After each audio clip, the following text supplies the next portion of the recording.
తగిలే రాళ్ళని పునాది చేసి ఎదగాలని, తరిమే వాళ్ళని హితులుగా తలచి ముందుకెళ్ళాలని,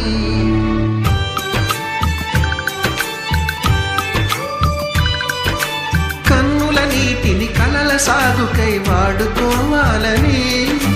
కాచే నిప్పుని ప్రమిదగా మలచి కాంతి పంచాలని, గుండెతో ధైర్యం చెప్పెను, చూపుతో మార్గం చెప్పెను, అడుగుతో గమ్యం చెప్పెను, నేనున్నానని